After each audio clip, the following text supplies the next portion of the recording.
کور مې خلکو چې کومه جرګه وه، قبایلي جرګه وه، موږ کوکي خیل ریګي للمه باندې هغې نمایندګان راغلي وو دلته جرګه کې شرکت کړی وو او دا خبره یې کړې وه چې موږ له تاسې یوه آزاده کمیټي راکړو چې په دواړه طرفه خبره وکړي او د دغې جګړې حل راوباسي، ځکه چې دا خلک دا حکومت هم پکې نه چلیږي، سکیورټي ادارو خبره هم پکې نه چلیږي. دا فقط داسې جرګه غواړي چې خودمختاره وي، نه د چا پریشر وي پې، نه د چا زور زبردستي وي پې، او په دواړه طرفه داسې خبره حل کړي لکه څرنګه مو مخکې قبایلو لانجې حل کولې.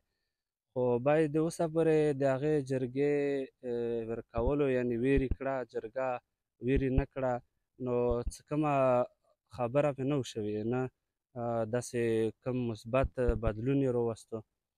خو هماغه زړه جګړه او جګړه کې نور هم حالات خرابېږي، د ځمکې جګړه و، موږ تاسو ټولو ته معلومه وه چې جګړه ځمکې و، خو نور انسټرومنټ پکې اډ کوي هغې لپاره چې یاره بس حالات نور هم ګرم کړي سره. نو دا خو داسې حل کېږي چې موږ د خپل که سوچ وکړو، موږ خپل تاریخ یاد کړو، موږ خپلې مسلې و چې رامنځته کړې هغه موږ څنګه حل کولې. د جرګې مشران وو چې کوم وو، د جرګې هغه خلک وو چې کوم ذمهوار خلک وو، خلکو یې خبره منله،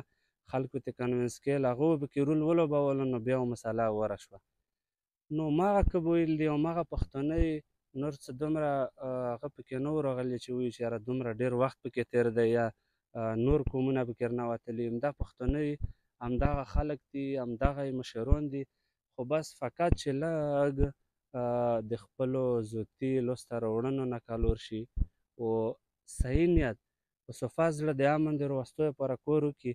نو بار زه بیا مې ته وایم